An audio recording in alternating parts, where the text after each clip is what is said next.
Assalamualaikum warahmatullahi wabarakatuh.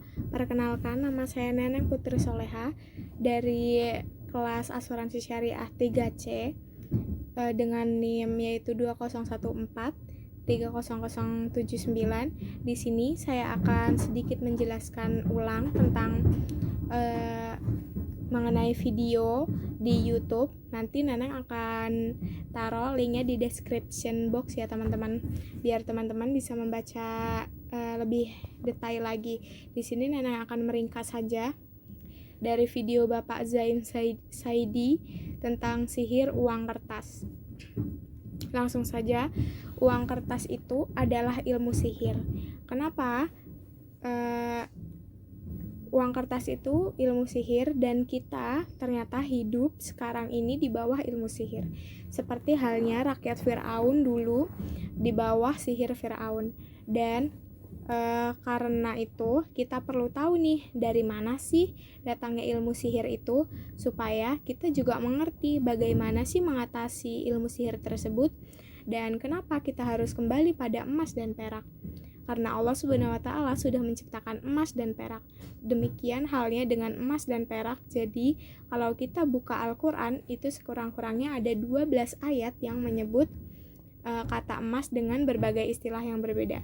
Seperti dhahab, fiddah, zuhruf, kintar. Sedangkan perak disebut 10 kali ayat yang menerangkan tentang perak itu dalam istilah yang berbeda juga, seperti fiddah, warik, dan kintar.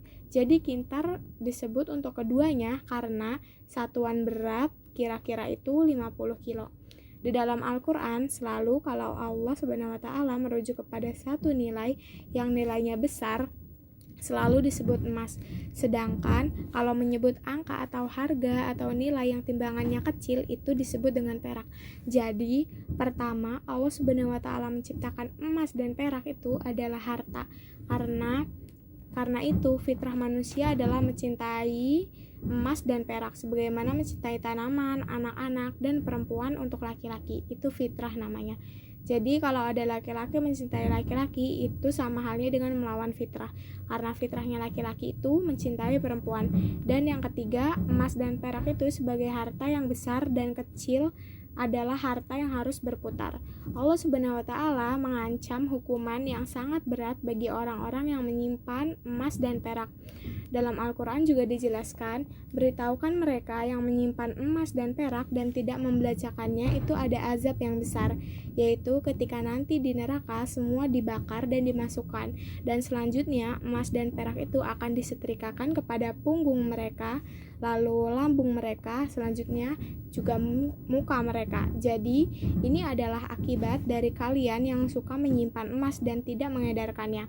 Nah, karena itu bagaimana sih emas dan perak harus diedarkan?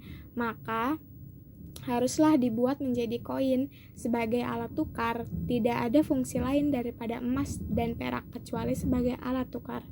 Haram hukumnya menggunakan emas dan perak untuk apapun.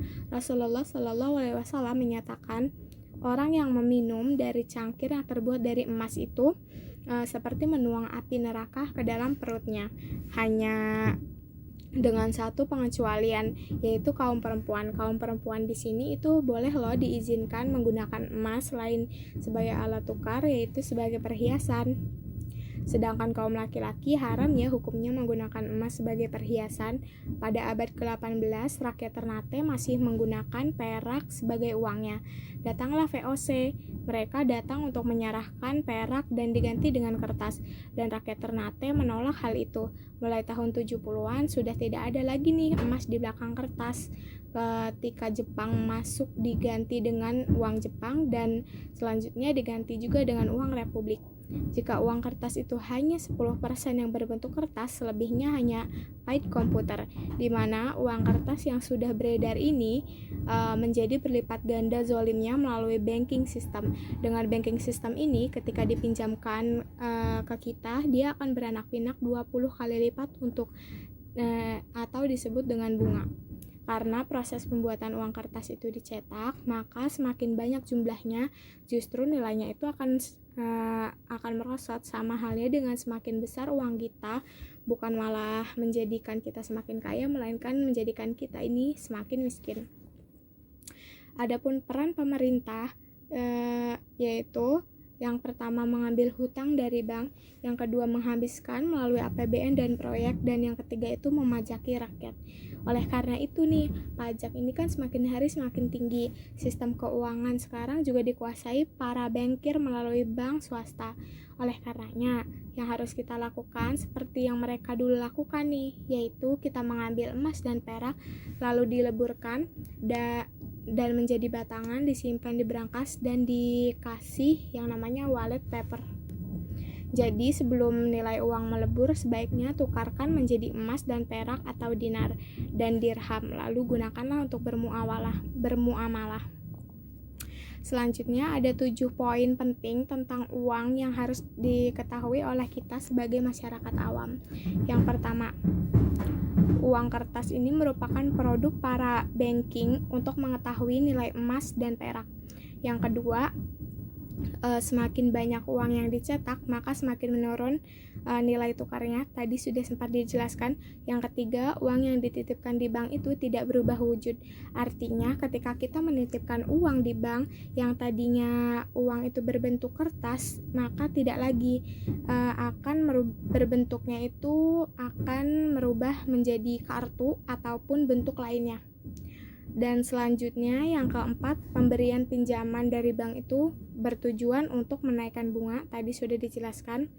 Yang kelima, para bank membeli emas dari rakyat dan meleburkan menjadi emas batangan, tadi juga sudah dijelaskan. Yang keenam, rakyat dapat memiliki emas kembali ketika membelinya menggunakan uang kertas bank. Artinya, pada saat krisis di Amerika, rakyat ini dapat memiliki emas kembali, akan tetapi harus membeli emasnya itu dengan uang kertas yang dikeluarkan oleh bank tersebut.